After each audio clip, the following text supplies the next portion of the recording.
Hello बच्चों, कैसे हो? First class. तो चलिए P100 फिजिक्स में SDP सर। तो हम लोग पढ़ रहे थे electromagnetic wave.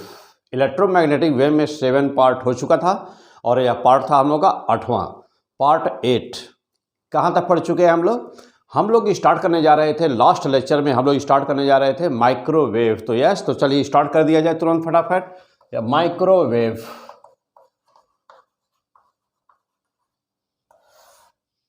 what is the microwave? Now the question that what do you mean by the microwave? Microwave क्या होता है? ठीक, तो जानते हो कि microwave is also the electromagnetic wave. This is also the electromagnetic wave. Means कि यह भी क्या है बेटा, यह भी हम लोग पढ़ चुके हैं ना पीछे हम लोग एक पॉइंट पढ़े हुए हैं, स्पेक्ट्रम ऑफ इलेक्ट्रोमैग्नेटिक वेव। तो इलेक्ट्रोमैग्नेटिक वेव कहाँ से शुरू और कहाँ पे समाप्त? तो गामा रेज से शुरू, रेडियो वेव पर समाप्त। गामा रेज, तो लास्ट वीडियो में हमने डिस्कस किया था कि गामा रेज क्या होती है, एक्स रेज क्या होती है, अल्ट्रावायलेट रेज क्या होती है, विजिबल लाइट क्या होती है, इंफ्रारेड रेज क्या होती है, ये सब हम लोग पढ़ चुके हैं, है ना। अब हम लोग का पॉइंट कौन सा है? विजुअल लाइट वगैरह भी पढ़ चुके हैं। अब हम लोग का पॉइंट कौन सा है? माइक्रोवेव पढ़ने का, कि माइक्रोवेव क्या होती है। तो चलिए माइक्रोवेव हम लोग डिस्कस करने जा रहे हैं। तो यह भी चूंकि उसी इलेक्ट्रोमैग्नेटिक वेव का ही स्पेक्ट्रम है ना, तो यह भी तो इलेक्ट्रोमैग्नेटिक वेव ही है। इसकी भी हर इलेक्ट्रोमैग्नेटिक वेव हम लोग पीछे डिस्कस कर चुके हैं। इलेक्ट्रोमैग्नेटिक वेव क्या होती है, पूरा डिटेल, पूरा ज़बरदस्त, पूरा गजब का पीछे सब वीडियो में है बेटा। अच्छी तरह से सब पढ़ करके तैयार कर लीजिए, ठीक। अब यहाँ पर क्योंकि पीछे का बातें रिवाइज करूँगा तो डिले होगा, लंबा वीडियो होगा, इसलिए सीधे पॉइंट पर अपने ना, क्या, माइक्रोवेव। तो माइक्रोवेव क्या बेटा? इलेक्ट्रोमैग्नेटिक वेव है। सारी प्रॉपर्टी इलेक्ट्रोमैग्नेटिक वेव की लागू होती है किस पर? माइक्रोवेव पर होती है। अब क्वेश्चन ये बेटा कि इसका फ्रीक्वेंसी कहां से कहां तक होती है, तो अगला पॉइंट लिख दीजिए, फ्रीक्वेंसी न्यू, कहां से कहां तक? 10 पावर 10 हर्ट्ज, 10 पावर 10 हर्ट्ज से लेकर के 10 पावर 12 हर्ट्ज। क्लियर? ये इसकी फ्रीक्वेंसी बेटा कि अच्छा, अब जानते हो कहीं पर भी यदि आपको फ्रीक्वेंसी पता हो तो जानते हो कि C बराबर न्यू इंटू लेमडा होता है।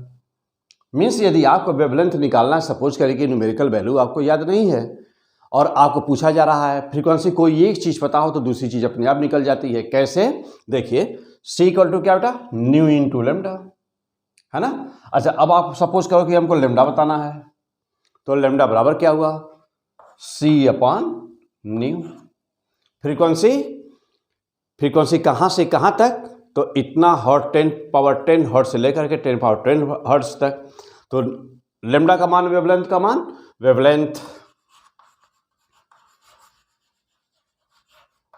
वेवलेंथ लेमडा आप बहुत ही आसानी से बता सकते हो।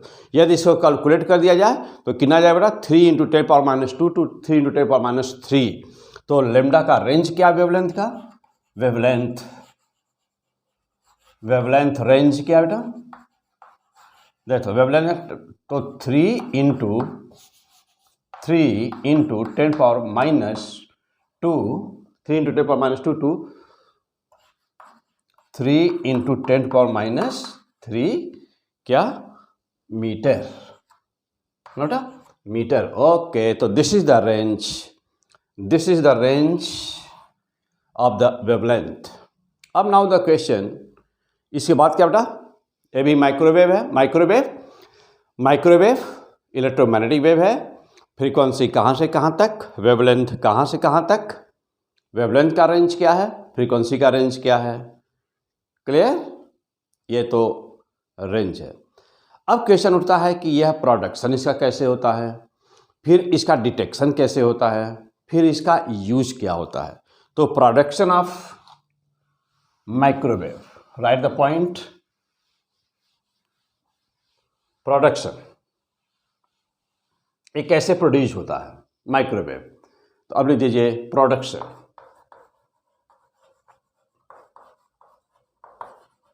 Production of microwave.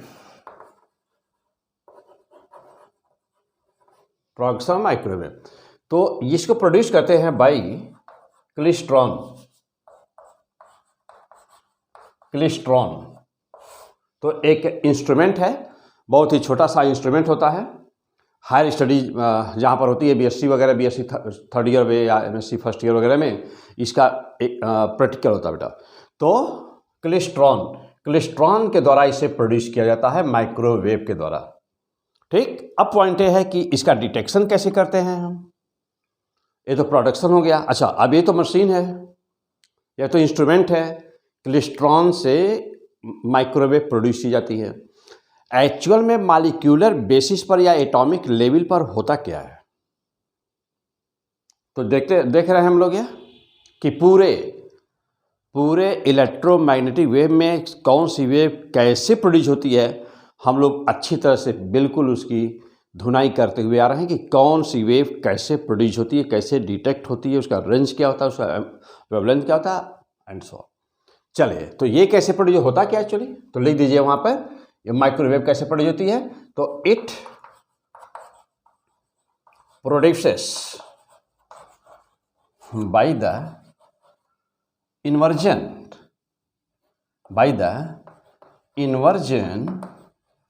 और रोटेशन,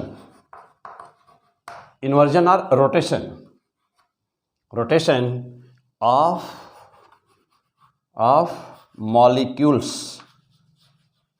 क्या होता है बेटा कि इसका माइक्रोवेव कैसे प्रोड्यूस होती है, तो यह तो जिस इंस्ट्रूमेंट से होती है उसको कहते हैं क्लिस्ट्रॉन, और एक्चुअली इसमें हो क्या रहा होता है, तो उसमें हो रहा होता है इन्वर्जन या रोटेशन ऑफ मॉलिक्यूल्स।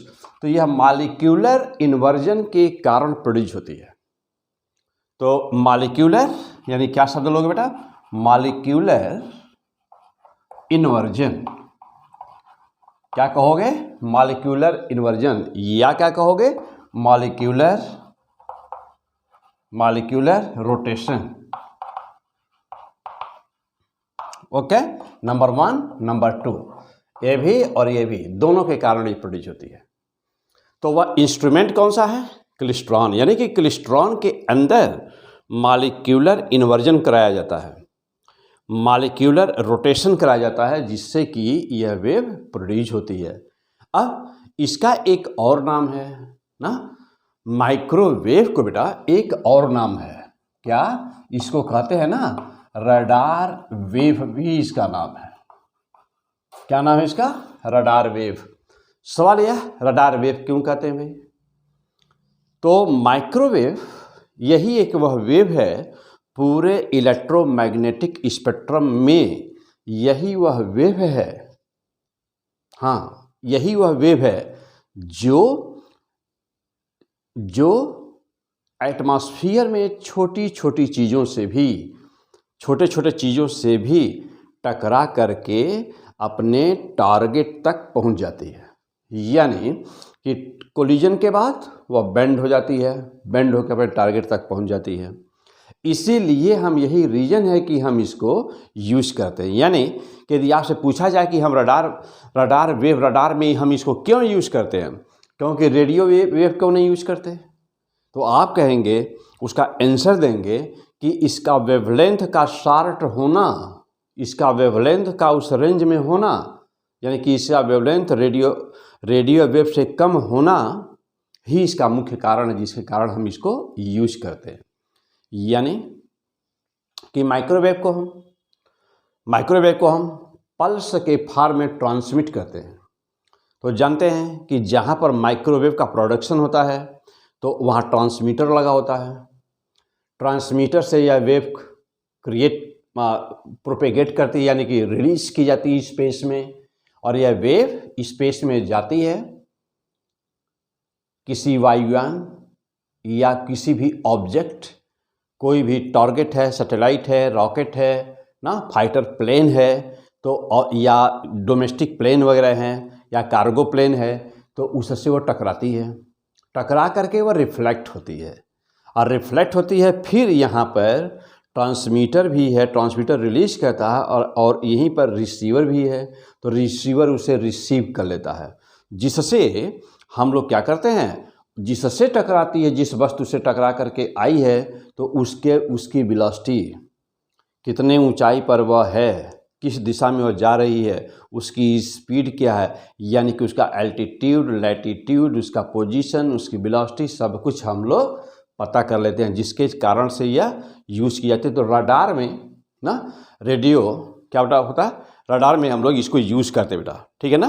तो रडार में हम लोग इसको यूज़ करते हैं, रेडियो डिटेक्शन एंड रेंजिंग, तो इसके लिए हम लोग इसको यूज़ करते हैं। तो लिख दो बेटा वहाँ पर क्या, रेडियो डिटेक्शन एंड रेंजिंग लिख दीजिए। रेडियो, रडार का फुल फॉर्म लिख दो बेटा, radio detection, radio detection and ranging.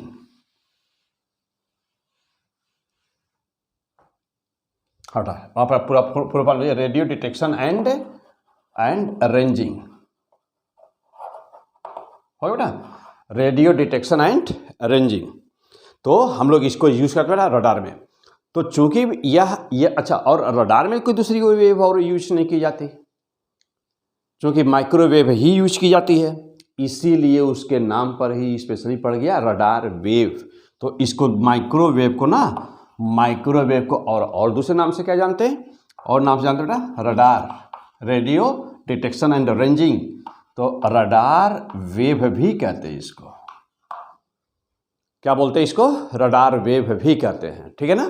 तो प्रोडक्शन ऑफ द माइक्रोवेव क्या होता है, मॉलिक्यूलर इन्वर्जन या मॉलिक्यूलर रोटेशन, किसमें, इंस्ट्रूमेंट का नाम क्या है, क्लिस्ट्रॉन, इसका दूसरा नाम क्या है, रडार वेव। इसी को क्यों यूज करते हैं, क्योंकि इसकी वेवलेंथ कम होती है और एनर्जी अधिक होती है।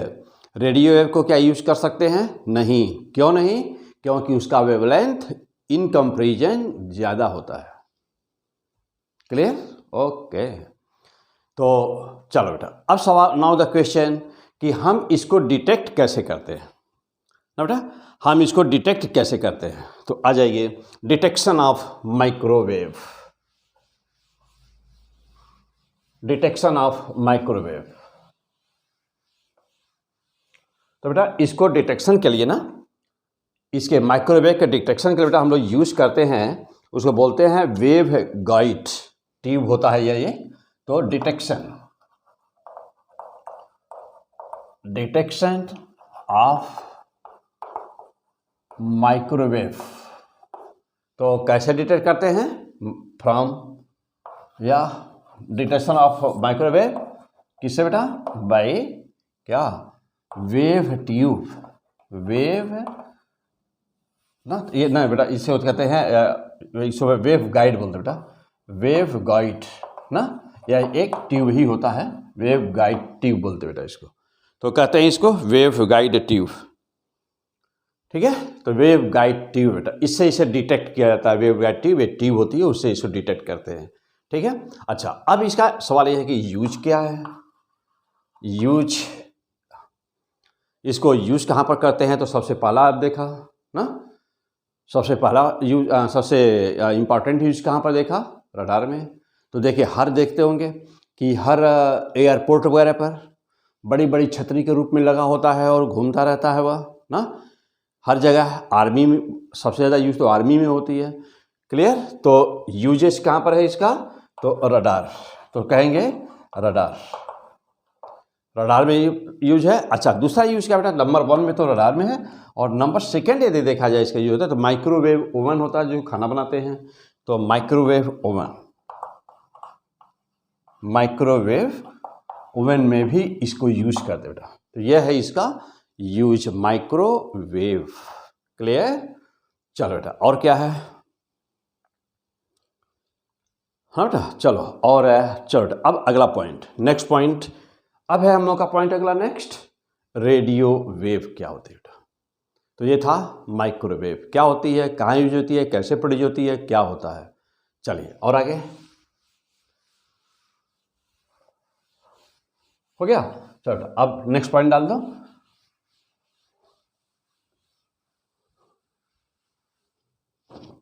बेटा नेक्स्ट पॉइंट डाल दो, रेडियो वेव क्या होती है बेटा, रेडियो वेव। क्लियर, चलो बेटा लिख दो, रेडियो वेव, रेडियो वेव। तो कैसे प्रोड्यूस होती है रेडियो वेव? जस्ट वही चीज़ यहाँ पर भी है ना बेटा। तो चलिए लिखिए यहाँ पर रेडियो वेव कैसे प्रोड्यूस होते हैं। तो motion of electron and nucleus in the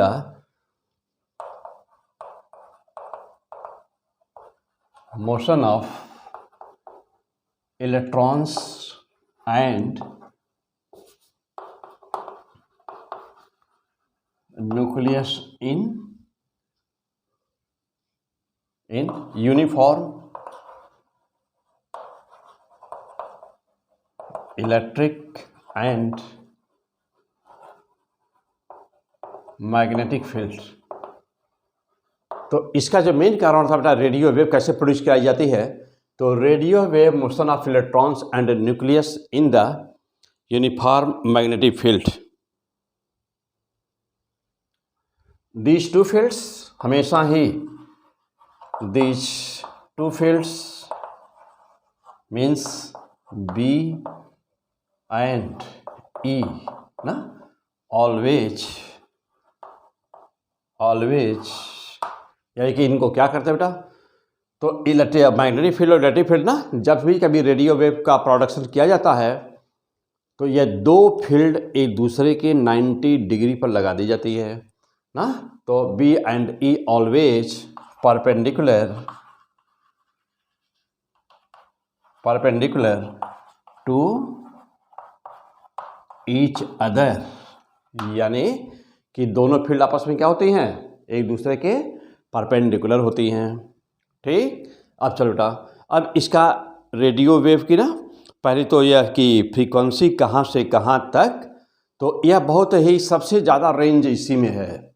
radio wave की फ्रीक्वेंसी ना, इसका रेंज बहुत ज़्यादा है, फ्रीक्वेंसी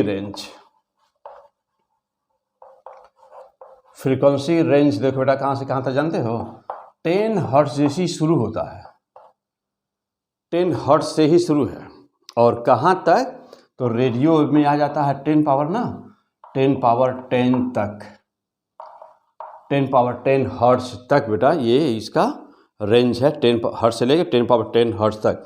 हाँ, अब एक बात और है कि इसमें ना देखो बेटा, यहाँ पर ध्यान देने की बात है कि इसमें ये इतना रेंज 10 पावर 12 हर्ट्ज जो है, तो कहते हैं कि ये पूरे को ही रेडियो वेव मानते हैं। देखो ध्यान देना बेटा, रेडियो वेव RW, ये पूरे को ही मानते हैं रेडियो वेव।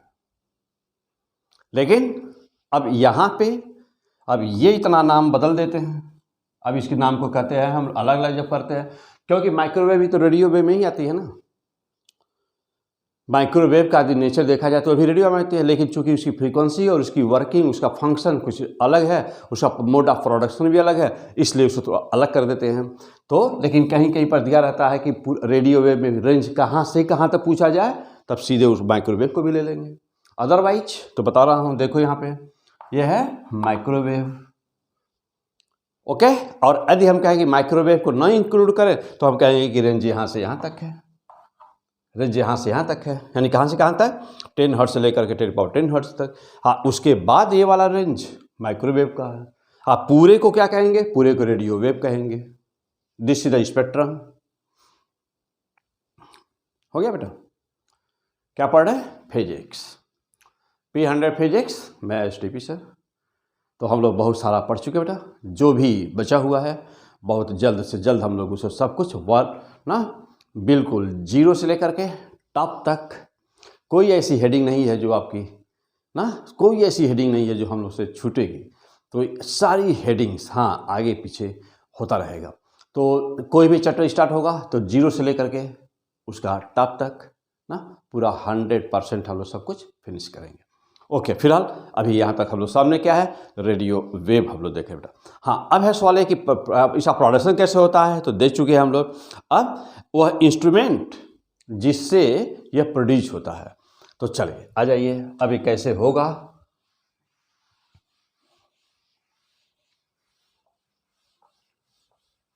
तो अब ये कैसे होगा प्रोड्यूस, आइए उसको देखते हैं।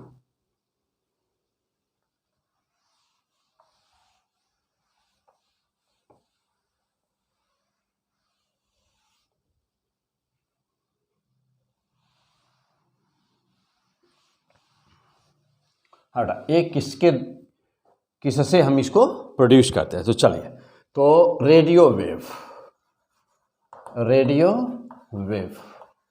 कैसे प्रोड्यूस होता है, इंस्ट्रूमेंट कौन सा यूज करते हैं, जल्दी सोचिए। हाँ जल्दी सोचिए, क्या करिएगा, सोचिए कैसे प्रोड्यूस करेंगे, है ना। हाँ कैसे करेंगे, तो बाई, हाँ कैसे, तो बाई ट्रांजिस्टर सर्किट। कैसे प्रोड्यूस करें बेटा, बाई ट्रांजिस्टर सर्किट, यानी कि ट्रांजिस्टर सर्किट से हम इसको प्रोड्यूस करते हैं। Okay clear. और ये जो हमारी ट्रांजिस्टर सर्किट होती है ना, तो ये ट्रांजिस्टर सर्किट होती है तो कुछ बहुत ही स्पेशल सी होती है बेटा। कैसे होती है, तो आइए हम थोड़ी सी बातें हम दिखा दें आपको पहले, बाद में हम लोग फिर और पढ़ेंगे। यहाँ पे बहुत सारी चीज़ें हैं बेटा। तो यह जानते हो, इमीटर एक बार ऐसे होता है। अब ये सब क्या है बेटा, मैं आगे बताऊंगा आपको। फिर यहाँ अभी इस टॉपिक पर यहाँ हमको जो ज़रूरत है मैं पहले आपको वो बताता हूँ। देखो बेटा, और एक ये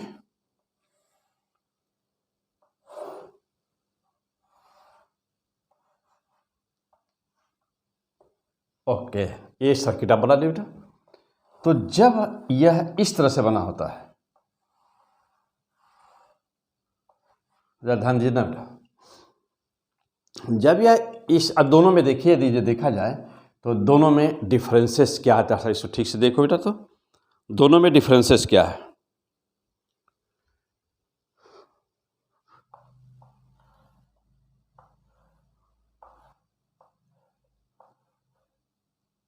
बात समझे। अब यहाँ पे ध्यान दीजिएगा, ये क्या है,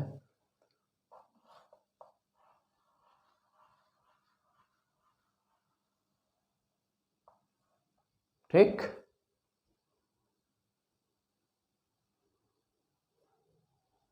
मीन्स देखिएगा,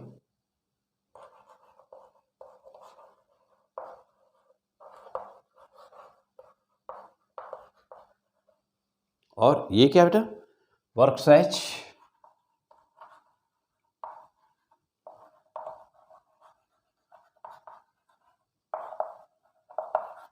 मीन्स आखिर कैसे प्रोड्यूस करते होंगे। तो वे प्रोड्यूस करने का हमको एलसी सर्किट चाहिए ना बेटा, वे प्रोड्यूस करने का हमको एलसी सर्किट चाहिए ना, ऑसिलेशन चाहिए ना। देखो यहाँ पर देख रहे हैं, तो अब अच्छा, अब इसको आप समझ रहे हैं क्या है, ट्रांजिस्टर बाई ट्रांजिस्टर सर्किट। तो ट्रांजिस्टर जब देखो बेटा, यह एन पी एन मीन्स क्या है, इस डायग्राम को देख के बोलो, एन पी एन, और ये क्या बेटा, पी एन पी। तो पी एन पी ट्रांजिस्टर। तो जब पी एन पी है, जब ये पी एन पी है तो वर्क्स लाइक दिस, जब ये एन पी एन है तो वर्क्स लाइक दिस।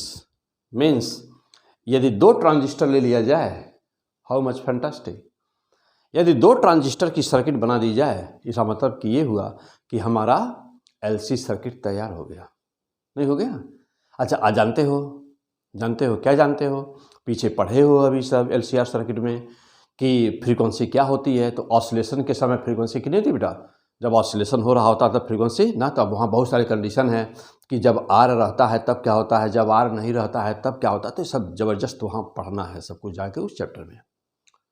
मुझे उम्मीद है, पक्का यकीन है कि आप बिल्कुल सिस्टमैटिक नंबर 1 से सारे वीडियोज बहुत ही अच्छी तरह से पढ़ते चले गए होंगे।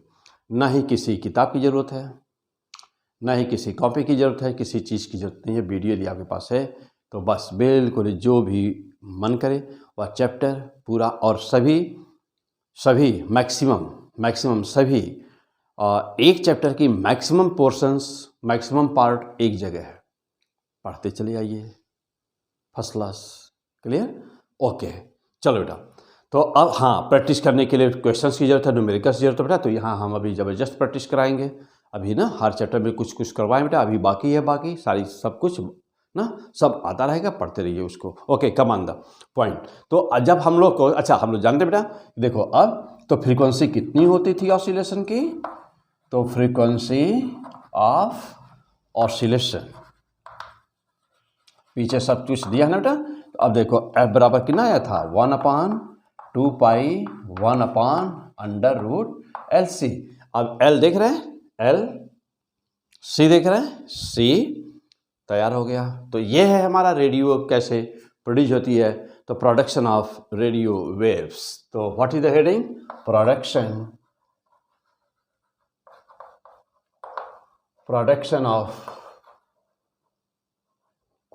Of okay radio wave. Clear हो गया? चलो बेटा आगे बढ़ते हैं। अब है पॉइंट हम लोगों का कि इसको हम लोग डिटेक्ट कैसे करते हैं। आप बताएं। चलो हाँ जल्दी सोचिए, जल्दी सोच बेटा। रेडियो वेव को कैसे डिटेक्ट करते हो? मारिए, निशान मार दो कोई भी। हाँ लिख दो, आंसर लिखो, कुछ भी लिखो।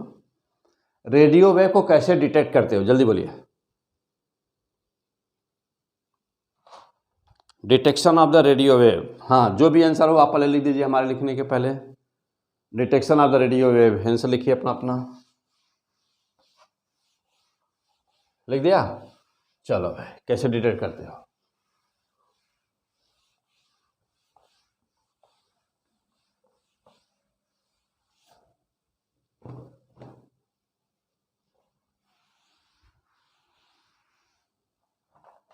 Detection of radio wave. चलिए बेटा लिखिए, डिटेक्शन ऑफ रेडियो वेव। हाँ क्या है, कौन कौन है? कुछ बोलिए, कुछ भी बोलिए। हाँ रेडियो वेव। अरे भाई सुनेंगे, ईयर नहीं रहेगा तो कैसे डिटेक्ट करेंगे?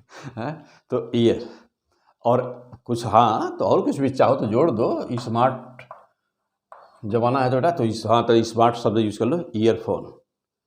या देखते हो कि कार वगैरह में एक एंटीना टाइप का निकला रहता है ना, पतला सा रॉड, क्या बोलते हैं, एरियल ना, रेडियो वगैरह में लगा रहता है एरियल ना, वही। तो एरियल यूज करते हो, ईयरफोन यूज करते हो ना, ये सब क्या है? ये सब डिटेक्शन के साधन है बेटा, ठीक है ना। अच्छा एक और चीज सबसे अच्छी है, कौन सा? डायोड। डायोड ना बेटा। तो डायोड, तो ईयरफोन, एरियल, डायोड, ओके, ये सब डिटेक्शन के साधन है, तो इसे डिटेक्ट करते हैं। ठीक, चलो और क्या है आप? हाँ बेटा और क्या है? चलो अब है हम लोग का पॉइंट कि रेडियो वेव की बेटा फ्रीक्वेंसी वेवलेंथ कहाँ से कहाँ तक होती है। वेवलेंथ ना, तो वेवलेंथ है इसकी, रेडियो वेव की वेवलेंथ बेटा कहाँ से कहाँ तक। तो लगभग आर्डर होता है बेटा, इसकी वेवलेंथ होती है। फ्रीक्वेंसी तो लोग अभी भी देखे थे, वेवलेंथ ना। तो वेवलेंथ की डेट उसका रेडियो वेव का बेटा डाटा एनसीईआरटी ने क्या दिया है मैं आपको बताऊं। रेडियो वेव, तो रेडियो वेव बेटा लेस देन 0.1 मीटर, यानी कि एनसीईआरटी का डाटा बेटा लेमडा लेस देन 0.1 मीटर ना, लेस देन 1 मीटर बेटा रेडियो वेव।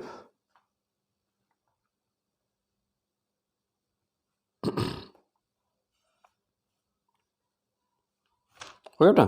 चलो अब इसमें लॉन्ग रेडियो वेव, तो लिख रहा बेटा थोड़ा सा कुछ और चीज़ें। लॉन्ग रेडियो वेव ना, तो इसका नंबर 1 पे कर दीजिए लॉन्ग रेडियो वेव। ऐसा डाटा थोड़ा सा नोट कर लीजिए। तो लॉन्ग रेडियो वेव बेटा 10 हर्ट्ज से लेकर 10⁻6 हर्ट्ज, 10 हर्ट्ज से लेकर के ना 10⁻6 हर्ट्ज को लॉन्ग रेडियो वेव बोलते हैं। नंबर 2 पर लिखिएगा बेटा, नंबर 2 पर ना AM, देखते हो कि रेडियो पे लिखा था AM ना, तो AM क्या है? तो AM को कहते बेटा इसका रेंज होती है 10⁻6 से 10⁻7, 10⁻6 हर्ट्ज से लेकर के 10⁻7 हर्ट्ज होता है।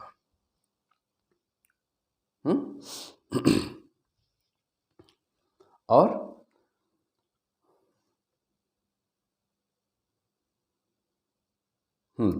एफएम का रेंज होता है 10⁻7 से 10⁻12। नंबर 3 पे करना बेटा, ये डाटा थोड़ा सा नोट कर लीजिए इसको।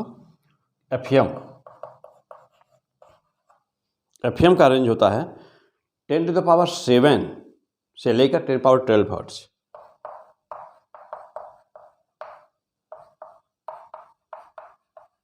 है ना, ये तुच्छ रेंज है। और कुछ और कुछ टीवी के लिए, टीवी सिग्नल, उसका भी रेंज अलग से नोट करिए। 4 नंबर पे कर दीजिए टीवी सिग्नल, है ना। तो टीवी सिग्नल का रेंज है 10⁻7 और 10⁻8 के बीच। फ्रीक्वेंसी, सबकी फ्रीक्वेंसी हर्ट्ज में है, सभी फ्रीक्वेंसी।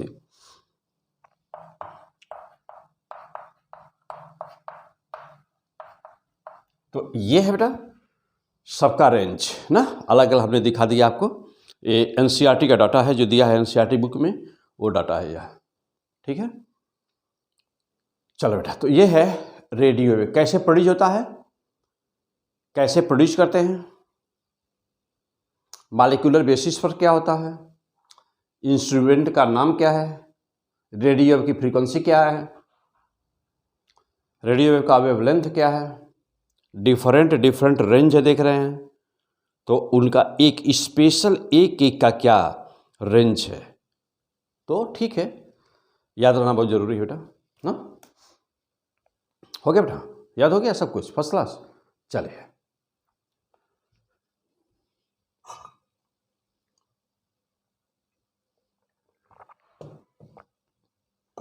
हो गया ना। चलिए और आगे बढ़ते हैं, तो यहां से और आगे।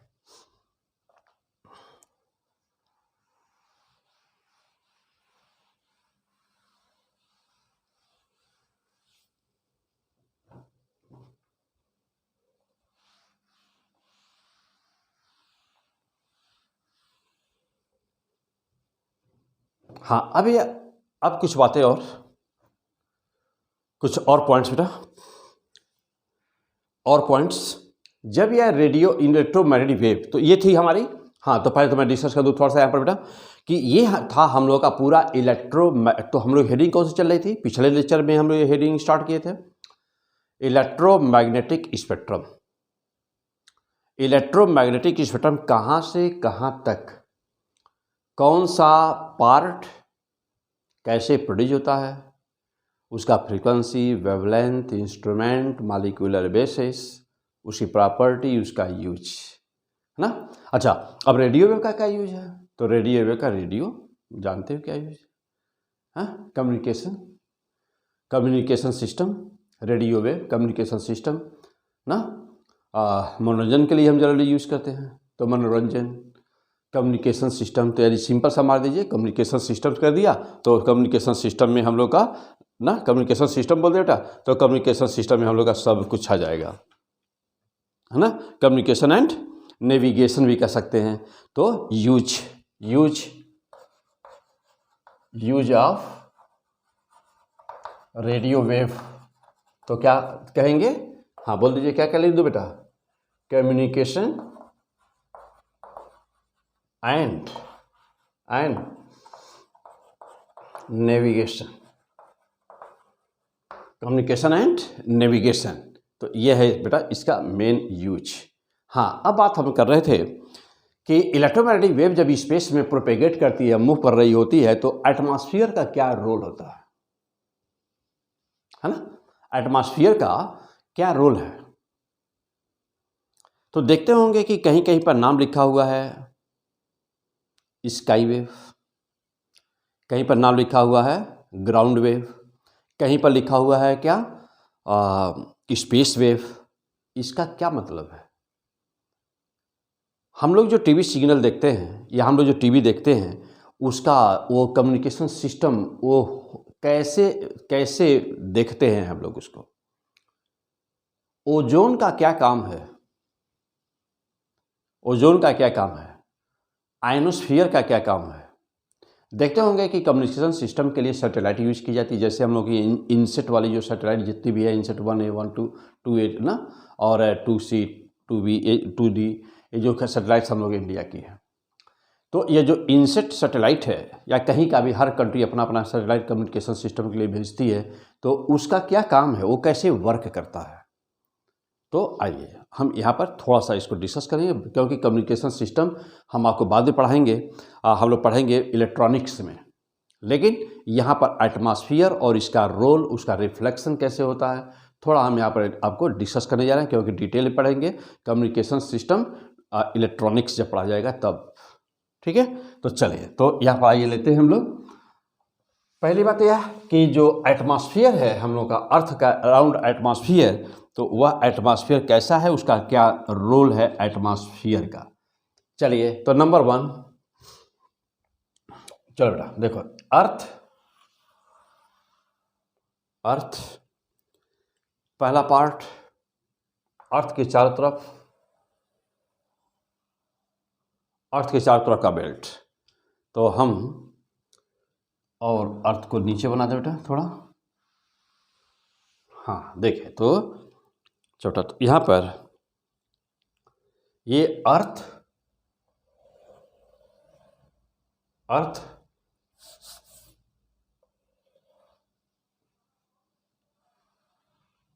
और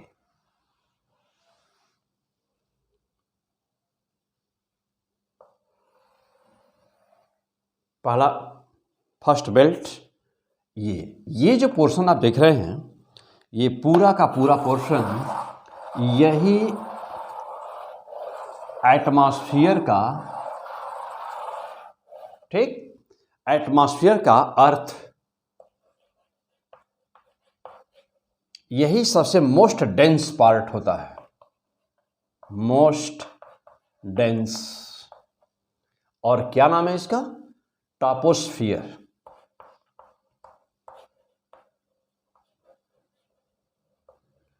कितनी रेंज है, इतनी कितनी थिकनेस इसकी होती है बेल्ट की, 12 किलोमीटर। जितने भी आसमान में आपको जो भी कुछ घटनाएं दिखाई देती हैं, वह सारे के सारे इवेंट सब इसी में होते हैं, ट्रोपोस्फियर में। तो ट्रोपोस्फियर बेल्ट में बेटा सारे इवेंट्स होते हैं, मतलब बादल का गरजना, चमकना, बारिश का होना, आंधी तूफान का बहना, थंडर स्टॉर्म, जो भी कुछ हैं वो सब के सब इसी बेल्ट में होते हैं। इसे बोलते हैं ट्रोपोस्फियर। ठीक बेटा, तो ये है ट्रोपोस्फियर। ठीक, अब इसके बाद अगला जो बेल्ट होता है बेटा, उसका नाम है स्ट्रेटोस्फियर।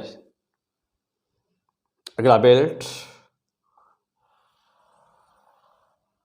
ये वाला बेल्ट ना बेटा, ये वाला बेल्ट होता है ना, ये क्या नाम है इसका, ये है थिकनेस 30 किलोमीटर, और इसको कहते हैं,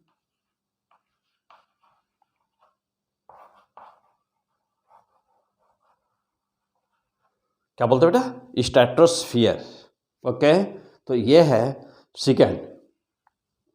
अब इसी के बाद इसके ऊपर, हाँ इसी के ऊपर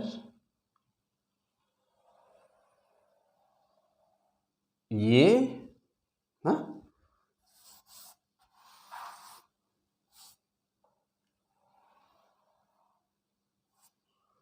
इसी के ऊपर बेटा ये वाली जो बेल्ट है ना, ये वाली जो बेल्ट है, ये वाली जो बेल्ट है, इसको कहते हैं ना, ये रेंज है इसका 10 किलोमीटर, और यही है क्या, ओजोन। तो यही है ओजोन, एटमॉस्फेयर।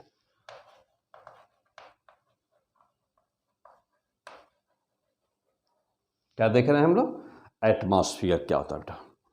यहाँ पर क्या रोल इलेक्ट्रोमैग्नेटिक वेव का है, ये हम लोग देखना बेटा। हो गया, चलो बेटा, ये है ओजोन। अब इसके बाद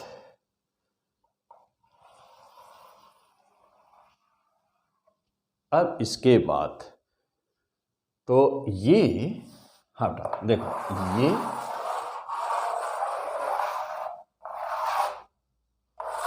ठीक। अब इसके बाद ये 30 किलोमीटर का बेल्ट है। इसके बाद ये 30 किलोमीटर का बेल्ट है बेटा, ठीक।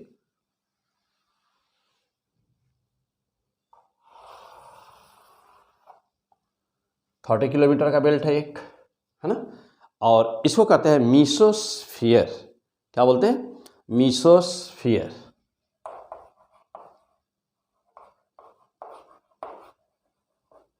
इसको बोलते हैं बेटा मीसोस्फियर, 30 किलोमीटर। चलो, अब फिर इसके बाद मीसोस्फियर के बाद क्या बेटा? मीसोस्फियर के बाद अब इसके बाद आता है आइनोस्फियर, जो मोस्ट इम्पॉर्टेंट है ह्यूमन बीइंग के लिए। अब इसके बाद आता है हमारा क्या? देखो बेटा, अब ये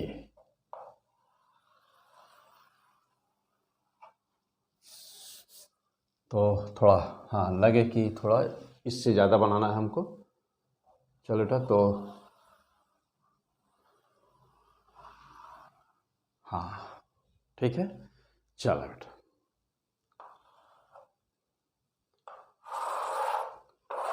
तो ये जो बेल्ट है हम लोगों का ना, ये सबसे ज़्यादा इम्पॉर्टेंट यही बेल्ट है हमारा। और इसको कहते हैं, यहाँ से यहाँ तक की जो थिकनेस है ये है 250 किलोमीटर, 250 किलोमीटर। और इसी का नाम है आयनोस्फीयर।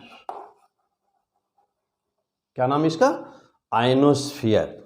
आयनोस्फीयर में एक्चुअली होता क्या है, तो जैसा पीछे एक जगह ना, पीछे हम लोग कहाँ पर, तो पीछे का जो टॉपिक था हम लोग का, पढ़ा रहे थे हम वहाँ पर आपको, हाँ, चार्ज पार्टिकल्स, मैग्नेटिक इफेक्ट, अर्थ का मैग्नेटिक इफेक्ट वाला जो पोर्शन वीडियो है, तो वहाँ पर देखे होंगे कि जब आउटर स्पेस से चार्ज पार्टिकल्स आते हैं और अर्थ के मैग्नेटिक फील्ड में, जानते हैं कि पृथ्वी के चारों तरफ एक मैग्नेटिक फील्ड है। पीछे से पढ़े ना बेटा, पीछे से पढ़े हुए हैं। तो पृथ्वी के चारों तरफ मैग्नेटिक फील्ड है और कॉस्मिक रेज जो पॉजिटिवली चार्ज पार्टिकल्स होते हैं, न्यूट्रॉन्स होते हैं, वो स्पेस से पृथ्वी पर आते हैं। तो जब वह तो मैग्नेटिक फील्ड जब वह इंटर करते हैं तो अब तीन अवस्थाएं संभव हैं। एक तो वह पोल पर इंटर कर रहा हो, दूसरा इक्वेटर पर परपेंडिकुलर इंटर कर रहा हो मैग्नेटिक फील्ड में, और तीसरा इक्वेटर और पोल के बीच जहां एंगल ऑफ डिप पाया जाता है वहां इंटर कर रहा हो। अब कितने डिग्री का एंगल बनाता हुआ कर रहा है, तो ये हम लोग पीछे वीडियो में बेटा बहुत ज़बरदस्त तरीके से वहाँ मैं सिखाया हूँ आपको, सब कुछ मैं वहाँ पर आपको बताया हूँ, है कि नहीं। तो वहाँ एटमॉस्फेयर हम लोग डिस्कस किए थे कि इसका रोल क्या होता है, आयनोस्फीयर का रोल क्या होता है। लेकिन वहाँ से ज़्यादा इम्पॉर्टेंट रोल आयनोस्फीयर का तो अब शुरू होता है, यहाँ है कम्युनिकेशन सिस्टम में है आयनोस्फीयर का रोल। तो यह जो आउटर आयनोस्फीयर का बेल्ट है ना, तो जनरली इसमें क्या है, आयनोस्फीयर वाला जो बेल्ट है ना बेटा, ये वाला, इसमें क्या है, इसमें इलेक्ट्रॉन्स की संख्या ज़्यादा है।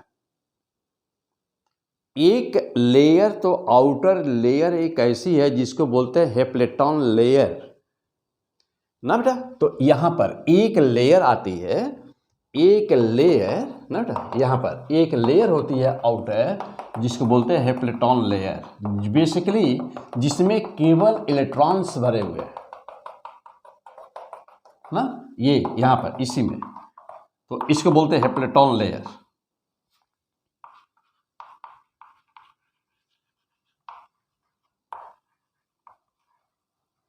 ओके, अच्छा। अब इसका रोल क्या है? Communication system. तो मोस्ट मोस्ट मोस्ट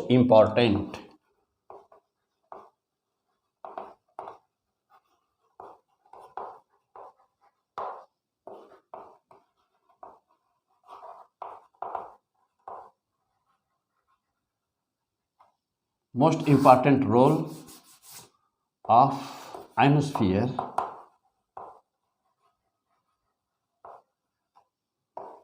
इन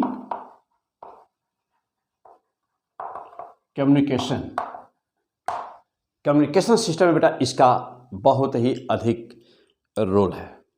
ठीक, अब हाँ बेटा, अब आयनोस्फीयर के बाद क्या है?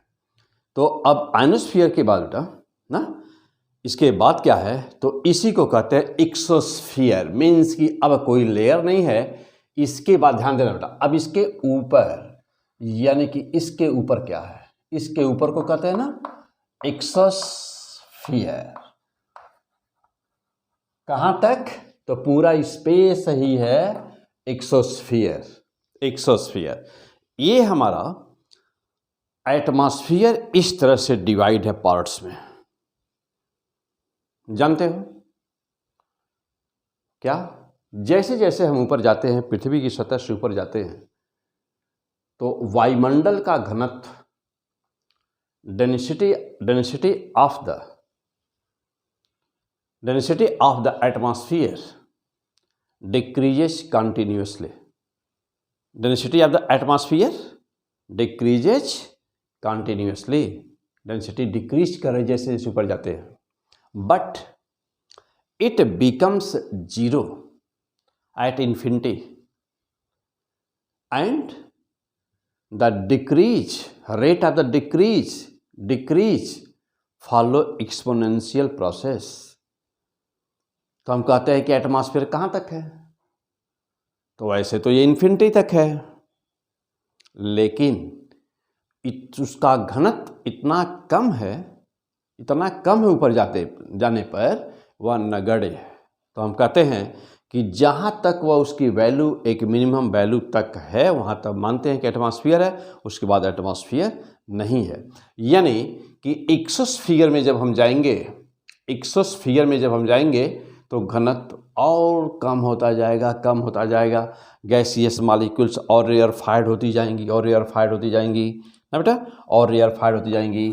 तो ये ना और रेयरफाइड हो जाएंगी अर्थ। ये है हमारा एटमॉस्फेयर। अब यहां पर किसका क्या रोल है? नाउ द क्वेश्चन कि किसका क्या रोल है? इसका क्या रोल है? तो ट्रोपोस्फियर में बताया आपको, सारी इवेंट सारा सब कुछ इसी में होता है, ट्रोपोस्फियर में होता है बेटा। स्ट्रेटोस्फियर इसका नाम क्यों पड़ा हुआ है? तो यहाँ पर टेम्परेचर मैक्सिमम ना, मीन्स कि मोस्टली, तो यहाँ शब्द यूज करेंगे बेटा मोस्टली टेम्परेचर का मान क्या बना रहता है बेटा? कांस्टेंट बना रहता है स्ट्रेटोस्फियर में। ओजोन का मेन काम क्या बेटा? यह ओजोन लेयर ही यूवी रेज से अर्थ पर लोगों के जीवन की रक्षा करती है, सुरक्षा करती है। मीन्स कि यह एक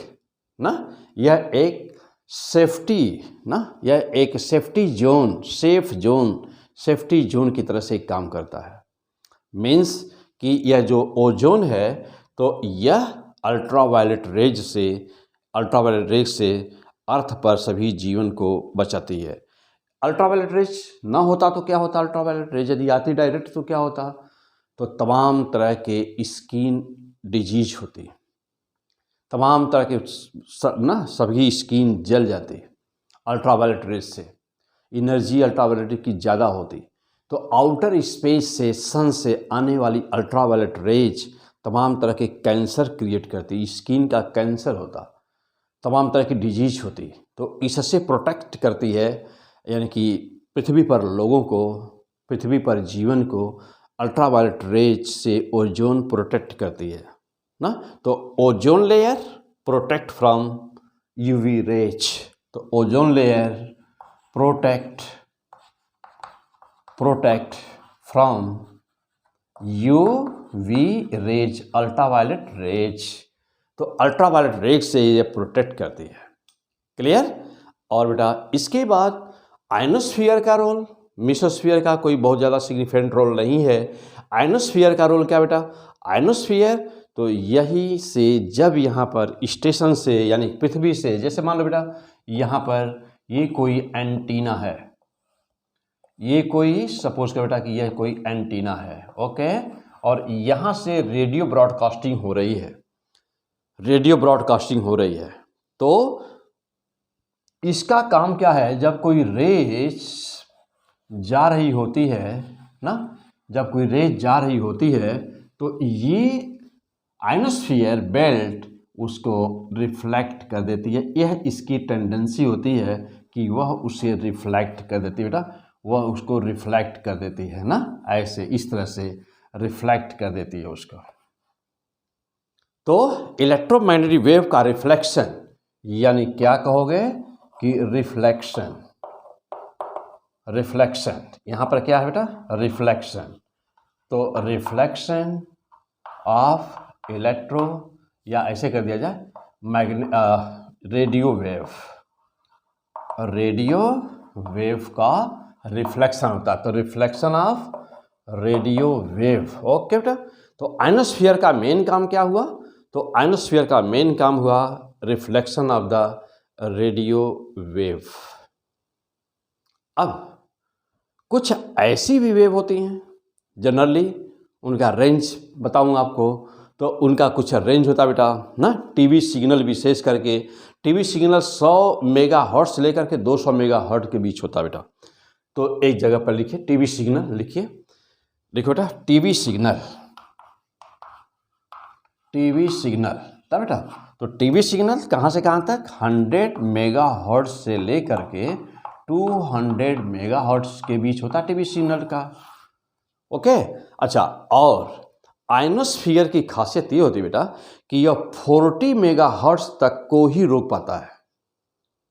यानी कि 40, यहाँ पर देखो बेटा ये जो देख रहा है हेप्टन लेयर है ना, तो यह केवल 40 मेगाहर्ट्ज, ध्यान देना बेटा, कट ऑफ लिमिट इसकी है कि यह केवल 40 मेगाहर्ट्ज को तो रिफ्लेक्ट कर देता है।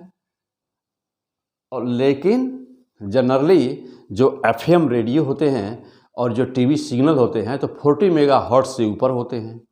यानी कि ये जो आयनोस्फीयर है, यह आयनोस्फीयर, माइंड हियर कि आयनोस्फीयर टीवी सिग्नल को रिफ्लेक्ट नहीं कर पाता।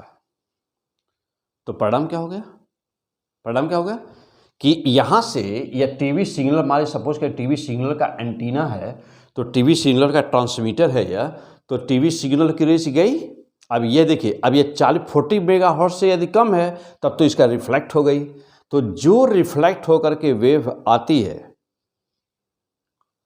ध्यान दीजिएगा कि जो रिफ्लेक्ट होकर के वेव आती है उसका नाम क्या है बेटा, तो जो रिफ्लेक्ट होकर के आ रही है रेडियो वेव ना, उसका नाम है, इसको कहते हैं ना स्काई वेव। Okay, fantastic. क्या कहते हैं बेटा इसको, स्काई वेव। हाँ, स्काई से आ रही है, स्काई वेव है, ठीक। अब देखो, तो नंबर 1 हो गया बेटा, तो नंबर 1 ना कहो, इसको नंबर 2 कहो। नंबर 2 पे क्या कहो, स्काई वेव। अब चलो, अब कौन सी है, एक होती है ग्राउंड वेव। तो ग्राउंड वेव क्या होती है, अब इसको देखा जाए। चलिए, जहाँ से मान लो कि यह आपका ट्रांसमीटर का एंटीना है ना बेटा, ये एंटीना का ट्रांसमीटर का आपका, यहाँ से वेव जब रिलीज हुई, यहाँ से वेव रिलीज हुई तो बहुत सारे देखते होंगे कि घर पर ना, मकानों पर पहले एंटीना लगता था, अब तो खैर बड़ा कम दिखाई पड़ रहा है। तो एंटीना देखते होंगे ऐसे बेंड करके लगा रहता था एंटीना, टीवी का एंटीना, देखे हो ना, टीवी का एंटीना लगता था। अब तो सब डिश और टाटा स्काई और सब लगा है, बता रहा हूँ क्या है ये सब, इलेक्ट्रोमैग्नेटिक वेव पढ़ रहे हैं हम लोग ना बेटा। तो एंटीना लगा रहता था, तो उससे क्या होता था, जैसे मान लीजिए कि हम किसी सिटी में हैं, आप इंडिया के किसी शहर में हैं, तो हर शहर में, हर सिटी में रेडियो स्टेशन होता था, टीवी सेंटर होते थे, रेडियो स्टेशन तो रेडियो बड़ा कम ही लोग सुन रहे हैं अभी इस समय प्रेजेंट टाइम में। टीवी सेंटर तो जो क्षेत्रीय प्रसारण सेवाएं होती थी, अब जैसे वाले आप कहीं से बिलोंग करते हो, बनारस के रहने वाले हो मान लो ना, गोरखपुर के रहने वाले मान लो, इलाहाबाद के रहने वाले हो मान लो ना, या मद्रास के रहने वाले हो, कहीं पर भी, तो वह लोकल स्टेशन, लोकल सिटी में देखते होंगे कि एक स्टेशन होता है, रेडियो स्टेशन भी होता है, एफएम स्टेशन भी होता है, और कौन से स्टेशन होते हैं, और वहाँ क्षेत्रीय प्रसारण के लिए देखते होंगे दूरदर्शन केंद्र भी होता है ना, तो जिसको आप कहते हैं नेशनल दूरदर्शन और क्या DD1 DD2 वगैरह होते हैं। देखो बेटा, तो अब जैसे मान लीजिए कि आपके शहर में जो प्रसारण हो रहा है, ब्रॉडकास्टिंग हो रही है, तो वो डायरेक्ट, वो क्या स्पेस से हो रही है, स्काई वेव से हो रही है? नहीं, वो डायरेक्ट हो रहा है। यानी कि आपके शहर में प्रोग्राम रिलीज हुआ रेडियो स्टेशन पर, तो वह कुछ क्षमता, जितनी क्षमता होती है उस स्टेशन की, तो वह डायरेक्ट, यानी कि एंटीना टू एंटीना, अभी यहाँ न्यूमेरिकल आएगा, फार्मूला आएगा बेटा इस पर ना, कि कितना पॉपुलेशन है, आपको मोस्ट इंपॉर्टेंट अभी क्वेश्चन आएगा, मैं अभी आगे बता रहा हूँ सब कुछ। तो अब एंटीना की हाइट इतनी है, जनसंख्या का घनत्व इतना है, तो इस स्टेशन से होने वाले प्रसारण को कितने लोग उस एरिया में सुन रहे थे, औसत घनत्व है, मालूम है? तो अभी आगे आएगा, न्यूमेरिकल आएगा बेटा यहाँ पर, मोस्ट इंपॉर्टेंट न्यूमेरिकल आपको जानना बहुत जरूरी, बहुत जरूरी, बहुत जरूरी, मोस्ट इंपॉर्टेंट क्वेश्चंस मैं जस्ट अभी बताने जा रहा हूँ। फिलहाल आइए डिस्कस करते बेटा, जम के पढ़ा जाए सब कुछ ना, क्या, क्यों, कैसे, P100 फिजिक्स। ओके, जहाँ हम लोग धुनाई करते हैं किसी भी टॉपिक का। ओके, चलो बेटा आगे बढ़ते हैं। तो हाँ, बातें हम लोग कर रहे थे क्या, कि किसी सिटी में प्रसारण कैसे होता है। तो अब यहाँ पर तो जैसे मान लीजिए अब आप यहाँ पे है, आप गोरखपुर में मान लीजिए अभी आप यहाँ से जो दूरदर्शन केंद्र है, तो जो भी प्रोग्राम यहाँ रिलीज हो रहा है, जो भी इलेक्ट्रोमैग्नेटिक वेव यहाँ स्पेस में बेटा रिलीज हुई, तो वह अगल बगल के लगभग कितना, तो लगभग 40 किलोमीटर से 50 किलोमीटर, या approximately you can say that is approx 60 kilometre तक का रेंज, लगभग तो 40 से लेकर 60 किलोमीटर के बीच का range, direct antenna to antenna, यानी कि ट्रांसमीटर रिलीज किया और आपके घर पे जो एंटीना लगा हुआ था उसको डायरेक्ट पकड़ता है वह। तो एंटीना क्यों घुमा रहता है, इसलिए कि वह डाइपोल बनाता है। क्या बनाता है वह? डाइपोल बनाता है। और जो एंटीना में 2 तार लगे होते हैं ना बेटा, वो कैपेसिटर बनाता है। हाँ, बहुत इंटरेस्टेड है सब कुछ। कैसे, तो मैं अभी बताऊंगा, आगे इलेक्ट्रॉनिक्स में बताऊंगा आपको कि कैसे ना बेटा। तो जो ऐसे देखते हो ना, कैसे घूम रहता है, ऐसे ना बेंड रहता है, तो वह डाइपोल का फॉर्मेशन करता है। और जो 2 वायर देखते थे ना, 2 वायर, तो जो 2 वायर दोनों एंटीना में जोड़ते हो बीच में, वह कैपेसिटर का फॉर्मेशन करता है। और वहाँ पर जब इलेक्ट्रिक फील्ड, इलेक्ट्रोमैग्नेटिक वेव की जब उस पर पड़ती है, तो वह क्या कर देता है, वहाँ पर इलेक्ट्रिक फील्ड ना उस कैपेसिटर पे चार्ज डेवलप करती है, और उस इलेक्ट्रिक फील्ड के कारण वहाँ पर जो चार्ज है उस कैपेसिटर के ऊपर, वह ऑसिलेट होने लगता, फ्रीक्वेंसी जनरेट हो जाती है। तो जिस फ्रीक्वेंसी की वेव आके टकराई है ना, वही फ्रीक्वेंसी वहाँ जनरेट हो जाती है। कितना सही सिस्टम है, फर्स्ट क्लास, फैंटास्टिक है कि नहीं, है ना? हाँ, ओके, तो ये है, तो इसे कहते हैं जो डायरेक्ट एंटीना टू एंटीना, यानी ब्रॉडकास्टिंग सेंटर से आपके घर तक जो डायरेक्ट जा रही थी, एंटीना टू एंटीना, उसको कहते हैं, that is the process of that is known as the ground wave. Ground wave यानी सतह पर, बिल्कुल ही ना सतह पर, ग्राउंड नाम ही है ग्राउंड वेव। तो नंबर 1 पर क्या पढ़ा, तो अब आ जाओ नंबर 1 क्या है बेटा, नंबर 1 को कहते हैं ना ग्राउंड वेव कहते हैं, इसको क्या बोलते हैं, ग्राउंड वेव। और 2 नंबर की कौन सी हो गई, स्काई वेव। स्काई वेव में कैसा, किसका रोल सबसे ज़्यादा स्काई वेव के लिए, आयनोस्फीयर।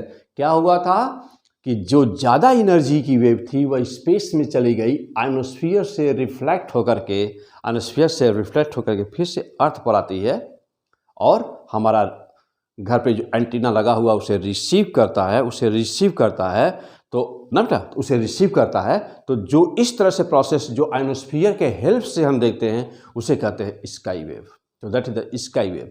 अब जानते हो कि जब जैसे मान लीजिए कि एक वेव स्ट्रेट गई और यहाँ पर हेप्लेटॉन लेयर से रिफ्लेक्ट हुई, तो अब जैसे मान लो बेटा कि एक गई ओके, रिफ्लेक्ट हुई यहाँ से रिफ्लेक्ट हुई, तो अब ये ना ग्राउंड पर जितने दूरी पर आई, ध्यान देना बेटा, जितने दूरी पर आई, ये हॉरिजॉन्टल डिस्टेंस जो होता है अर्थ पर, देखिए अभी यहाँ से लेकर के यहाँ तक के लोग ना बेटा, अर्थ है पृथ्वी, देखो बेटा, तो यहाँ से लेकर के यहाँ मान लिया जाए, तो या थोड़ा हम पृथ्वी को ही थोड़ा और बढ़ाना पड़ेगा बेटा। चलो तो यहाँ ऐसे मान लिया अप्रॉक्स में, चलिए देखो बेटा, तो अभी देख रहे हो कहाँ पे आ रही है, यहाँ पर। अब ये पोर्शन ना, ये इतने दूर के लोग सुनेंगे इसको, पृथ्वी पर इतने दूर के लोग सुनेंगे, तो ये डिस्टेंस होती है ना, इसको कहते हैं ना बेटा स्किप डिस्टेंस से ही कहलाता है। क्या कहलाता है इसको, नाम बोलिए, स्किप डिस्टेंस। क्या होता है बेटा, स्किप डिस्टेंस, यानी कि कहीं और हम डायग्राम बना के बताते बेटा, देखो देखिए यहाँ पर फिर से दिखा दूँ, देखो जैसे मान लीजिए कि स्पेस से आयनोस्फीयर से टकरा के आई अर्थ पर, देख रहे हैं ना, ये टकरा के आई अर्थ पर, देखिए ये, और ये क्या है, आयनोस्फीयर।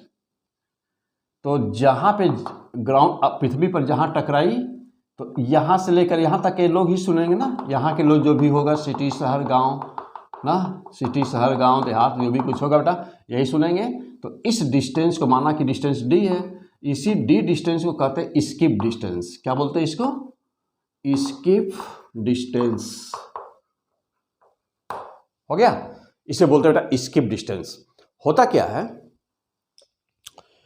देखते होंगे कभी कभी कि जो स्टेशन दिन में नहीं पकड़ता है आपका रेडियो, वह स्टेशन रात में पकड़ने लगता है, होता ना। ऐसा क्यों हुआ, ऐसा इसलिए बेटा कि यह मान लीजिए सपोज करें कि यह हेप्लेटॉन लेयर था, तो हेप्लेटॉन लेयर रात के समय में जब टेम्परेचर एटमॉस्फेयर का डाउन होता है, तो रात के समय में यह हेप्लेटॉन लेयर ना कुछ ऊपर उठ जाता है, यानी कि there is some shifting in the Appleton layer, and due to this what will happen.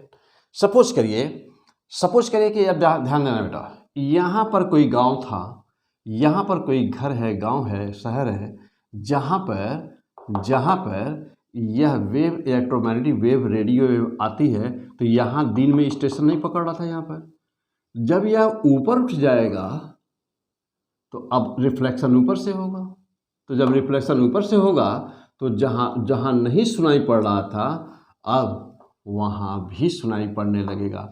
तो यही रीज़न होता है कि दिन में कहीं पर कोई स्टेशन बाउंड्री पर जो होते हैं, वहाँ पर खड़खड़ाहट नहीं पकड़ता है, नहीं रिजोनेंस सेट होता है, लेकिन रात के समय में वहाँ पर रिजोनेंस सेट होता है due to the some shifting in the ionosphere, in a special layer that is called Hepleton layer, which lies in the ionospheric layer. Okay, fantastic. Now the question that what is the third type of the, so this is the reason how and why atmosphere works in the propagation of the electromagnetic waves. Now the question that what is the space wave.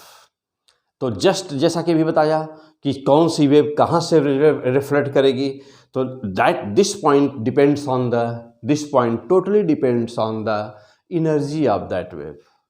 What is the energy of that wave? Okay,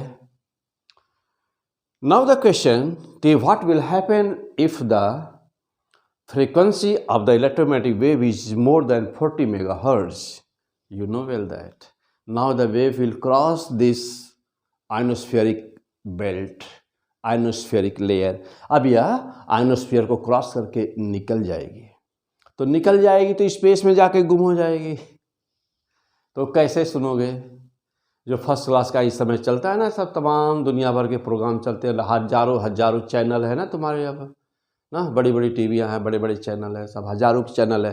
ये सब कैसे possible होगा? क्यों? क्योंकि इनका तो 60-70 megahertz से ज़्यादा इनकी फ्रीक्वेंसी है.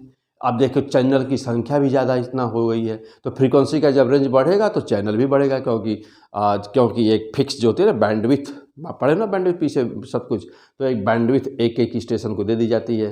तो किसी स्टेशन, जैसे मान लो कि कोई किसी का नाम ले लिया जाए, किसी चैनल का हम नाम नहीं लेंगे ना, क्यों प्रचार करें दूसरे का है कि नहीं, तो किसी का क्यों प्रचार किया जाए दूसरे का, हाँ अपना प्रचार किया जाएगा ना, P100 फिजिक्स का, है कि नहीं। चल, तो अब कोई तो एक बैंडविड्थ किसी दूसरे को दे दी गई, उसके आगे वाला किसी दूसरे को दे दिया गया, उसके आगे वाला किसी दूसरे को दे दिया गया, और रिमोट दबाते हो, इंफ्रारेड रेस निकलती है, और वह क्या करती है, वह उससे रिजोनेंस करती है, उस डिजिटल है ना, तो डिजिटल, तो वह उस फ्रीक्वेंसी, जिस फ्रीक्वेंसी में जिस बैंडविड्थ पर पड़ेगा, तो वो इसे दबाते हो 5 6 7 8 दबाते हो तो जो डिजिटल है ना, तो डिजिटल है, तो जो फ्रीक्वेंसी मैच करेगी वो वाली फ्रीक्वेंसी का स्टेशन आ जाएगा सामने, चैनल का नाम आ जाएगा, किसी का नाम नहीं लिया जाएगा ना, P100 फिजिक्स, हाँ ना, P100 फिजिक्स अपना चैनल है, तब सही है ना बेटा, नहीं, हाँ ओके ओके।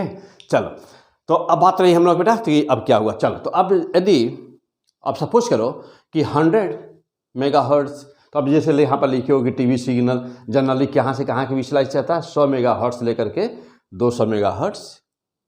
तो अब जब 100 से लेकर के और 200 मेगाहर्ट्ज के बीच जब ये नए जो चैनल्स वगैरह होते हुए इनकी वो लाइट्स करते हैं, तो जब इतना रेंज है, इतना हाई रेंज है, तो अब वह तो आयनोस्फीयर से रिफ्लेक्ट होगा नहीं, तो वह स्पेस में चला गया, ऊपर चला गया ना, आयनोस्फीयर को क्रॉस कर दिया, इसोस्फीयर में चला गया। तो अब देखते हो, जानते हो कि या पढ़े होंगे ग्रेविटेशन में, एक आपको पढ़ाया हूँ, अब जो यहाँ पर जो है, जो नहीं पढ़े होंगे अभी पढ़ेंगे, क्या, ग्रेविटेशन चैप्टर।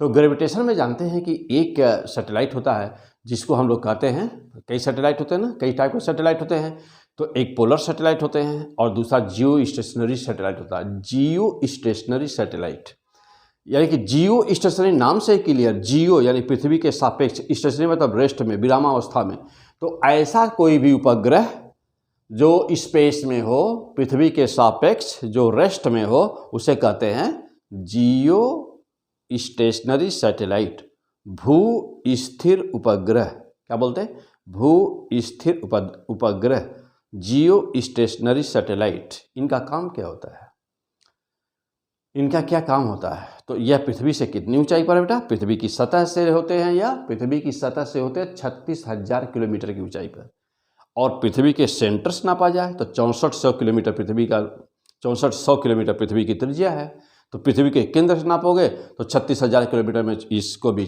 3600 जोड़ दो उसमें बेटा ना, तो नियर अबाउट 42,000 समथिंग, 42,000 और 43,000, 42,000 किलोमीटर से 43,000 किलोमीटर के बीच में रह जाएगा। तो ये इनकी हाइट होती है, और पृथ्वी के सापेक्ष रेस्ट में होते हैं। जानते हो कि पृथ्वी कंटिन्यूअस घूम रही है अपने एक्सिस पर, तो पृथ्वी अपने एक्सिस पर कंटिन्यूअस घूम रही है, और सन के चारों तरफ भी घूम रही है पृथ्वी, सन के चारों तरफ। तो अब पृथ्वी अपने एक्सिस पर घूम रही है। पृथ्वी का जो रोटेशनल मोशन होता है अपने एक्सिस पर, जो स्पिन मोशन पृथ्वी का होता है, अपने एक्सिस पर जो रिवॉल्व करती है पृथ्वी, अपने एक्सिस पर जो स्पिन करती है पृथ्वी, रोटेशन जिसको बोलते हैं, घूर्णन गति बोलते हो, उसी के कारण दिन और रात होते हैं। अच्छा, अब जैसा देखना बेटा, तो जब पृथ्वी घूम रही है तो वह सैटेलाइट कहाँ है, वह भी घूम रहा है ना, और पृथ्वी के, ध्यान देना बेटा, पृथ्वी के बिल्कुल किसी भी स्थान पर जब फिक्स कर देते हो तो बिल्कुल वह हमेशा उसी के सामने रहता है वो सैटेलाइट। अब जैसे मान लीजिए, हाँ बेटा ध्यान देना, थोड़ा सा बहुत इंपॉर्टेंट बातें कुछ है। अब जैसे मान लीजिए बेटा, यहाँ पर यह एक सैटेलाइट है, अब यहाँ पर बेटा सपोज करो कि यह एक सैटेलाइट है। कैसी सैटेलाइट है यह ना, जियो स्टेशनरी सैटेलाइट। क्या नाम है बेटा, जियो स्टेशनरी सैटेलाइट, यस जियो स्टेशनरी सैटेलाइट बेटा। अब इसका काम क्या है, यहाँ से जो वेव रिलीज हो रही है ना, यहाँ से जो वेव रिलीज हो रही है, तो इसमें लगा हुआ है बेटा रिसीवर, लगा इसमें ना, इसमें बेटा लगा हुआ क्या, रिसीवर लगा हुआ। तो अब इस वह सैटेलाइट क्या करी, यहाँ से जो भी हाई फ्रीक्वेंसी की टीवी सिग्नल जो यहाँ से रिलीज हुआ, प्रोपेगेट किया गया, वह उसको रिसीव कर लिया। क्यों, क्योंकि वह तो रेस्ट में है, with respect to the earth, पृथ्वी के सापेक्ष वह रेस्ट में है। तो यहाँ से जाने वाले टीवी सिग्नल को उसने रिसीव कर लिया, तो उसमें रिसीवर और ट्रांसमीटर दोनों लगा हुआ है। तो उसने रिसीव किया, मॉडिफाई किया, हाँ एम्पलीफायर लगा हुआ है, तो उसने रिसीव किया, मॉडिफाई किया और modify, amplify and modify both, तो वह एम्पलीफाई किया, मॉडिफाई किया और फिर उसको ट्रांसमिट कर दिया। तो जानते हो कि जब वो ऊपर से ट्रांसमिट करेगा तो लगभग एक पूरा देश ही उसके स्किप डिस्टेंस उसकी बहुत ज़्यादा हो जाएगी ना। जितना ही ऊंचाई होगा, जितना ही ऊंचाई बढ़ती जाएगी, स्किप डिस्टेंस उतनी ही ज़्यादा होती जाएगी। तो बहुत ही ऊंचाई से रिफ्लेक्ट होने के कारण अब वह स्किप डिस्टेंस पूरा देश ही उसके अंदर आ जाएगा। तो पूरे, जैसे मान लीजिए कि कोई एक जैसे मान लो भारत सरकार चाहती है, इंडिया गवर्नमेंट चाहती है कि हमारा सैटेलाइट नेटवर्क सिस्टम, जो नेट हम लोग यूज़ करते हैं, तो नेट का सिस्टम, या जो हम लोग GPS यूज़ करते हैं ना, ग्राउंड पोजिशनिंग सिस्टम, तो ग्लोबल पोजिशनिंग सिस्टम बेटा, तो GPS, तो जो हम लोग ये यूज़ करते हैं, तो ये पूरा विश्व GPS सिस्टम के अंदर हो भारत के। तो अब यदि पूरी पृथ्वी गोल है ना, तो मिनिमम यदि 12 सैटेलाइट कम्युनिकेशन सिस्टम, अभी हम लोग और आगे पढ़ेंगे ना कि एम्पलीट्यूड मॉड्यूलेशन क्या होता है, फ्रीक्वेंसी मॉड्यूलेशन क्या होता है, पल्स मॉड्यूलेशन क्या होता है बेटा। यहाँ तो हम बस सिंपल इंट्रोडक्शन दे रहे हैं आपको, डिटेल चैप्टर तो भी कम्युनिकेशन आगे है। फिलहाल ओके, तो मैक्सिमम चीज़ें हम यहाँ पर ले रहे हैं, मेन इंपॉर्टेंट चीज़ें जो भी हैं यहाँ पर बेटा। चलिए, तो हमने क्या बात कर रहे थे, तो चलो बेटा, तो अब ध्यान देना कि पूरे पृथ्वी को चारों तरफ से यदि आप चाहते हैं कि GPS सिस्टम के, कोई भी देश चाहता है GPS सिस्टम के अंदर लाना, तो कम से कम कितनी सैटेलाइट की जरूरत पड़ेगी, तो वह संख्या होगी 12। How much 12 satellite. तो 12 जियो स्टेशनरी सैटेलाइट यदि किसी देश के पास है, वर्किंग में है, एक्टिव है, तो वह पूरे विश्व में अपना नेटवर्क, अपना नेट सिस्टम, अपना GPS सिस्टम, अपना ब्रॉडकास्टिंग चैनल चला सकता है। जिस देश के पास नहीं होता वह दूसरे देश से उधार लेते हैं। हमारे देश के पास कितना है, तो हमारे देश के पास अप्रॉक्स, अभी हमारे समझ से बेटा, अभी कुछ चीज़ें इधर बढ़ी हुई हैं, तो हमारे समझ से भी शायद 5 या 7 के आसपास है बेटा ना। अभी प्रेजेंट में देखना पड़ेगा कि 5 या 7 के आसपास है। बहुत सारे ऐसे कंट्रीज हैं जिनके पास में 12 है। तो यदि 12 जिनके पास है, तो उनके यहाँ का कम्युनिकेशन सिस्टम पूरे विश्व में राज करते होंगे, क्योंकि उन्हीं का ब्रॉडकास्टिंग, उन्हीं का नेटवर्क और उन्हीं का सब कुछ चलता होगा। कुछ देश ऐसे भी हैं जिनके पास कुछ भी नहीं है, तो उधार लेकर के काम चलाते हैं, है ना। तो ये है। अच्छा, और अब ऐसा होता क्या है, तो एक जियो स्टेशनरी सैटेलाइट बेटा, ये देख रहे हैं बेटा, तो एक जियो स्टेशनरी सैटेलाइट 120 डिग्री कवर करता है, 120 डिग्री स्किप एंगल कवर करता है एक जियो स्टेशनरी सैटेलाइट। तो 360 हुए, तो एक सर्किल में कितने बने, एक सर्किल में 3 सैटेलाइट बने ना। एक सर्किल खींचोगे तो 360 डिग्री 120 से डिवाइड करो, तो 360 बटा 120 यानी कि 3 सैटेलाइट। तो एक सर्किल में 3 सैटेलाइट चाहिए, और लगभग हमको 4 सर्किल बना दी जाए, सीधे ऐसे देखिए, पूरी पृथ्वी है, तो 1 और 1 कितना हो गए, 2 हो गए, और ऐसे 20 से और 20 से, तो कुल कितने हो गए, 4। तो 4 गुणे 3 यानी कि 12, यानी कि कितने सैटेलाइट की जरूरत होगी बेटा, 12 सैटेलाइट। तो 12 जियो स्टेशनरी सैटेलाइट यदि जिस देश के पास में है, तो वह पूरे विश्व को कवर कर लेगा, पूरा विश्व में पूरी पृथ्वी को कवर कर लेगा। ओके बेटा, तो अब जैसा देखो, तो एक बार जैसा फिर से, तो जो direct antenna to antenna, that is ground wave, जो स्काई वेव रिफ्लेक्शन से आइनोस्फीयर जैसे पार्ट ले रहा है, स्काई वेव, और जो सैटेलाइट के माध्यम से हम लोग जो ब्रॉडकास्टिंग सुन रहे हैं, तो that is called what, that is called space wave. What is that, space wave. तो this was the electromagnetic wave, propagation of the electromagnetic wave. Fantastic, मजा आ गया या। तो ये है बेटा ओवरऑल तो note all the points, remember all the points, keep in mind always all the points. इनमें से कोई भी ये छोटा थ्योरेटिकल क्वेश्चन पूछ दिया जाएगा और आपको उसका मतलब ऐसा कुछ भी ना रहे जो आप न जानते हो। You are lucky. Why and how? P100 physics. आप P100 फिजिक्स पे पढ़ रहे हैं बेटा, यू आर लकी। या बिल्कुल पक्का बता रहा हूँ कि यू आर लकी। क्लियर? क्योंकि यहाँ पर पूरे फिजिक्स का हम लोग ना पूरी फिजिक्स बता रहा हूँ। हाँ, थोड़ा डिले हो सकता है, लेट हो सकता है, आएंगे चैनल सब आएगी पूरी फिजिक्स से ही। कोशिश मेरी होगी जल्दी से जल्दी मैं आपको पूरा का पूरा फिजिक्स दे दूँ। कुछ भी हाँ पढ़ने वाले स्टूडेंट हैं तो खोज करके पूरा सब कुछ पढ़ डालेंगे पूरा। क्यों? क्योंकि आपको थारो नॉलेज चाहिए, डीप नॉलेज चाहिए, ज़बरदस्त नॉलेज चाहिए, 100% क्रिस्टल क्लियर नॉलेज चाहिए आपको।